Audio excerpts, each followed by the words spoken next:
Hello guys.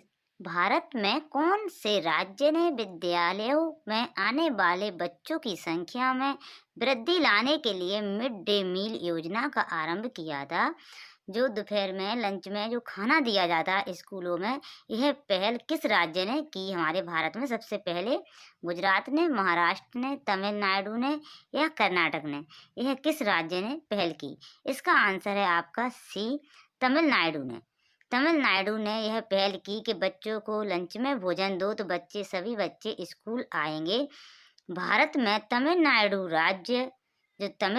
राज्य ने विद्यालयों में आने वाले बच्चों की संख्या में वृद्धि लाने के लिए मिड डे मील योजना का आरंभ किया। यह कब किया? 1962 में। कब किया ये? 1962 में। बहुत दिन पहले किया, यहाँ तो बहुत दिन बाद आ पाया। 1962 में किया था। केंद्र सरकार ने इसे वर्ष 1995 में शुरू किया। फिर केंद्र सरकार ने इसे कब? 1995 में केंद्र सरकार ने इसे आरंभ किया। इस कार्यक्रम के तहत 14 वर्ष की आयु के प्रत्येक बच्चे को पका हुआ भोजन प्रदान किया जाता है। वर्ष 2021 में इसका नाम बदलकर प्रधानमंत्री पोषण शक्ति निर्माण योजना किया गया, पीएम पोषण योजना कर दिया गया है। अब इसका नाम क्या है ये भी आ सकता है, जो बच्चों को मिड डे जो भोजन मिलता है इसका नाम क्या है? इसका नाम है पीएम पोषण योजना। पीएम पोषण योजना। और इस सबसे पहले नाम क्या था? इसका सबसे पहले नाम था, पहले इसका यह नाम नहीं था। कक्षा में अध्ययन करने वाले 6 से 14 वर्ष की आयु के प्रत्येक बच्चे को पका हुआ भोजन प्रदान किया जाता है और इसका नाम बदलकर प्रधानमंत्री पोषण शक्ति निर्माण योजना कर दिया गया है, mid day meal. Next question पर चलते हैं। नेक्स्ट क्वेश्चन है, निम्नलिखित विधियों में से कौन से सेल का कंटेंट को संपादित करने के लिए उपयोगी नहीं किया जा सकता? अल्ट कुंजी दबाकर। यह क्वेश्चन एक कंप्यूटर का आ गया है, कंप्यूटर हम आपको अलग से पढ़ाएंगे। F2 दबाकर, फॉर्मूला बार को क्लिक करके, सेल को डबल क्लिक करके। क्या कह रहे हैं ये कि निम्नलिखित विधियों में से कौन से सेल क्या होते हैं जो आपको पता है एक्सेल में काम करते हैं? जी ऐसे ऐसे होते हैं, जी रो और वो होती हैं, तो जिनसे जी वो है, इससे सेल कहते हैं। सेल में जो कंटेंट है, सेल में जो कुछ लिखा है, सेल में ए लिखा है, इसमें बी लिखा है, इसको संपादित करने के लिए उपयोग नहीं किया जा सकता। क्या नहीं किया जा सकता? अल्ट प्लस कुंजी दबाकर, F2 दबाकर या फॉर्मूला बार दबाकर। यह क्या नहीं किया जा सकता है?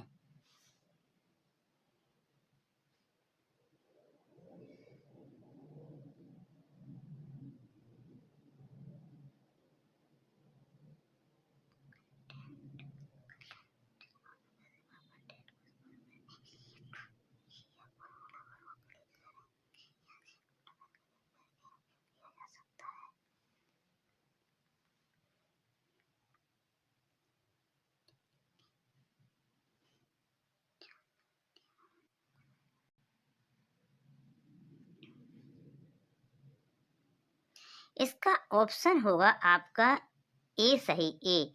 अल्ट कुंजी दबाकर। इसका मतलब क्या है? अल्ट कुंजी दबाकर नहीं किया जा सकता। एमएस एक्सेल में सेल के अंदर जो कंटेंट है उसको संपादित करने के लिए F2 की या फॉर्मूला बार क्लिक करके या सेल को डबल क्लिक करके उपयोग किया जा सकता है। मतलब अल्ट को नहीं किया जा सकता, F2 से दबाकर भी, फॉर्मूला बार को क्लिक करके भी, सेल को डबल क्लिक करके भी। सेल के ऊपर डबल क्लिक कर देंगे तो सेल सेलेक्ट हो जाएगा। ये फॉर्मूला बार होता है ऊपर, उसको कर देंगे तो हो जाएगा। और F2 दबाकर भी हो जाता है। कंप्यूटर आपको पढ़ना हो तो हमको मैसेज करें, उसमें जो ऑप्शन दिया रहता है उसमें सेंड करें हैं। आप हमको बोल सकते हैं, हम कंप्यूटर भी आपको पढ़ा सकते हैं। यहाँ हम पोषण और आहार और कुछ क्वेश्चन लेकर आए हैं। कौन से वर्ष में कल्याण मंत्रालय को महिला एवं बाल विकास विभाग तथा कल्याण विभाग में विभक्त किया गया है? 1984 या 85 में, 1986 या 87 में, 1985 या 86 में, 1988 या 89 में? यह कब किया गया? कौन से वर्ष में कल्याण मंत्रालय को महिला एवं बाल विकास विभाग तथा कल्याण विभाग में विभक्त किया गया? पहले क्या था, एक जो कल्याण मंत्रालय है उसी के अंदर आता था, फिर अलग से एक महिला बाल विकास विभाग और कल्याण विभाग में विभक्त किया गया इसको। इसकी सन हमको बताना है। इसकी सन है आपका आंसर है सही, ऑप्शन है सही बी, 1985 से 1986। 1985, 1985 में और 1986 भी बोल सकते हो। 1986 में क्या हुआ, में कल्याण मंत्रालय को महिला एवं बाल विकास विभाग तथा कल्याण विभाग में विभक्त किया गया। उसी समय अनुसूचित जाति विकास विभाग, जनजातीय विकास विभाग और अल्पसंख्यक और पिछड़ा वर्ग कल्याण विभाग को गृह मंत्रालय से और साथ ही श्रम मंत्रालय से हटाकर तत्कालीन कल्याण मंत्रालय बनाया गया। मई 1998 में, मई 1998 में 1998 में मंत्रालय को बदलकर सामाजिक न्याय और अधिकारिता मंत्रालय कर दिया गया था। नेक्स्ट क्वेश्चन पर चलते हैं। विकलांग व्यक्ति अधिनियम, विकलांग व्यक्ति अधिनियम 1995 के अंतर्गत वर्षों के उम्र तक, किस वर्ष के उम्र तक विकलांग व्यक्ति के लिए निःशुल्क एवं अनिवार्य शिक्षा का अधिकार दिया गया। पहले अधिनियम 1995 के अंतर्गत वर्षों की उम्र तक, किस वर्ष से किस उम्र तक विकलांग व्यक्तियों के निःशुल्क एवं अनिवार्य शिक्षा का अधिकार दिया गया है। कब दिया गया, इसका जो ऑप्शन है, ऑप्शन नीचे है, हम देख रहे हैं 102 में, 103 में, 16 में, 17 में। इसका जो आंसर है, इसका जो आंसर है वह होगा आपका सी, 16। 16 का क्या है, 16 का है आपका विकलांग व्यक्ति, जो विकलांग व्यक्ति है, विकलांग व्यक्ति अधिनियम 1995 के अंतर्गत, 1995 के अंतर्गत 18 वर्षों की उम्र तक विकलांग व्यक्तियों के लिए निःशुल्क एवं अनिवार्य, यहाँ गलत लिखा है, 16 लिखा है, इसका आंसर सही 18 है। कितना, 18, 16 है 18, 18 वर्ष, 18 वर्षों की उम्र तक विकलांग व्यक्तियों के लिए निःशुल्क एवं अनिवार्य शिक्षा का अधिकार दिया गया। सर्व शिक्षा अभियान के तहत शिक्षा जो विकल्पों का एक सामान्य सीखने वाले यंत्र औजार जो सीख सकते हैं, वो उपकरण गत्यात्मकता सहायता उन्हें दी गई। छात्रों को उपलब्ध कराई गई, जो दिव्यांग छात्र हैं उनको यह सेवाएं उपलब्ध कराई गई। समावेशी शिक्षा के हित के लिए इसे अनिवार्य माना गया। समावेशी शिक्षा कौन सी होती है, जिसमें सभी मतलब समान साथ में बैठकर पढ़ाई करें। ऐसा नहीं है कि अंधों का अलग स्कूल, विकलांगों का अलग स्कूल, नहीं, अच्छे बच्चे भी उसी में हो और जो बच्चे विकलांग हैं वो भी उनके साथ पढ़ें। हित के लिए इसे, मतलब समावेशी शिक्षा के हित के लिए इसे अनिवार्य माना गया। दिव्यांगों को शिक्षा से वंचित करके नहीं रखा जा सकता। इसी उद्देश्य से सरकार ने विशिष्ट पहल करते हुए विकलांग दिव्यांग व्यक्ति अधिनियम 1995 को अधिनियमित किया गया। कब किया गया, 1995 में इसको अधिनियमित किया गया और इसकी आयु 18 वर्ष तक रखी गई। नेक्स्ट क्वेश्चन पर चलते हैं। नेक्स्ट क्वेश्चन है हमारा, कायांतरण के लिए उत्तरदायी होता है एस्ट्रोजन, पैराथार्मोन, थायरोक्सिन, ग्लूकागॉन। ये क्या होता है, इस पे चलते हैं हम। इसका ऑप्शन राइट होगा आपका थायरोक्सिन। थायरोक्सिन, ऑप्शन ये इधर से उधर हो गए हैं, इधर आप बी मान सकते हो, इसको सी मान सकते हो, ऐसा हो सकता है, डी है, ए है थायरोक्सिन। थायरोक्सिन क्या है, जब कायांतरण के लिए उत्तरदायी होता है थायरोक्सिन, और थायरोक्सिन के बारे में जानेंगे। थायरोक्सिन जो कायांतरण के लिए थायरोक्सिन उत्तरदायी होता है। कायांतरण एक जीव विज्ञान प्रक्रिया है जिसमें किसी जानवर के पैदा होने या अंडे से निकलने के बाद कोशिकाओं की बढ़ोतरी से उसके शारीरिक ढांचे में कम समय में बड़े परिवर्तन आ जाते हैं। जब बच्चा पैदा होता है, जब उसमें बहुत जल्दी जल्दी परिवर्तन आ जाते हैं।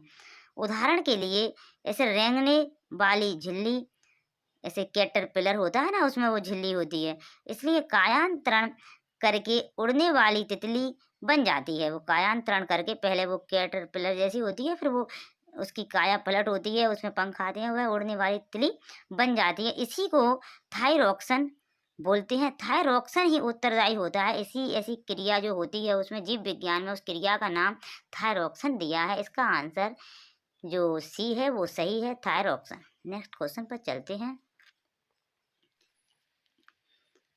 सती समिति रोकथाम अधिनियम 1987 के अंतर्गत निम्न में से कौन से महिलाओं को सती की श्रेणी में रखा नहीं जा सकता था? एक महिला जिनको अपने मृतक संबंधी के देह के साथ उनको स्वेच्छापूर्वक जला दिया जा रहा है। एक महिला जिनको अपने मृतक पति की देह के साथ जबरदस्ती जला दिया जा रहा है। उपयुक्त में से दोनों, उपयुक्त में से कोई नहीं। इसका आंसर है जो आपका, इस आंसर का जो ऑप्शन है वो क्या सही होगा? इसका ऑप्शन होगा सही डी। डी उपयुक्त में से कोई नहीं। जो ऊपर ऑप्शन दिए हैं वो इनमें से कोई नहीं है। एक क्यों नहीं है?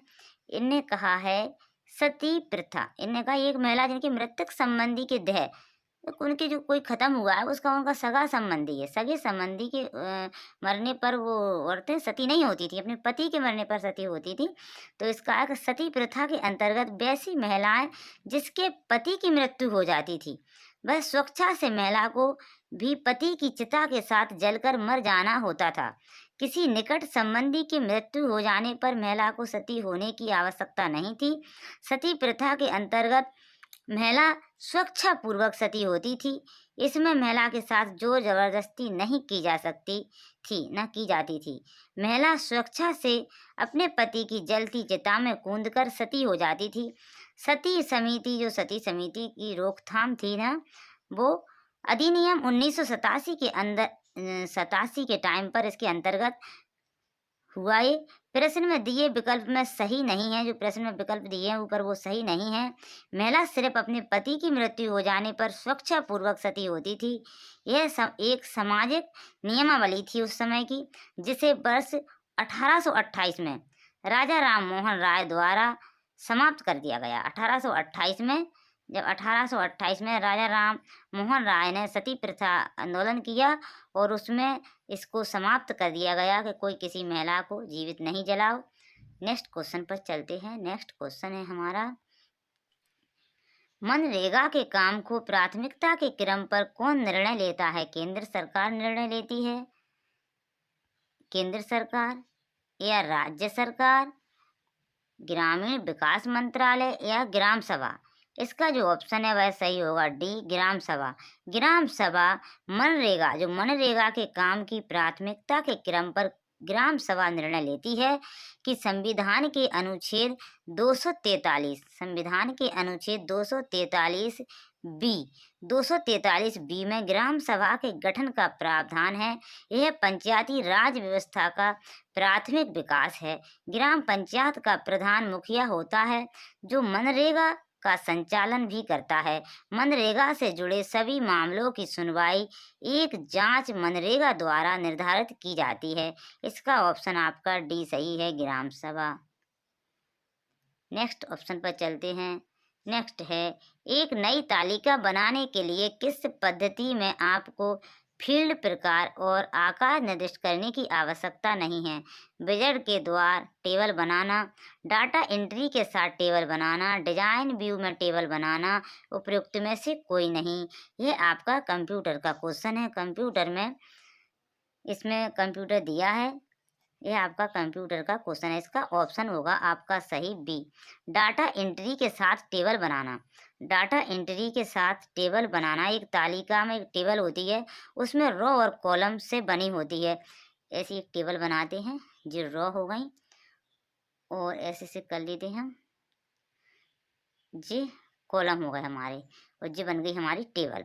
ऐसी टेबल बनाने के लिए रो और कॉलम से बनी होती है। एक नई तालिका बनाने के लिए डाटा एंट्री के साथ टेबल बनाना पद्धति में आपको फील्ड प्रकार और आकार निर्दिष्ट करने की आवश्यकता नहीं है।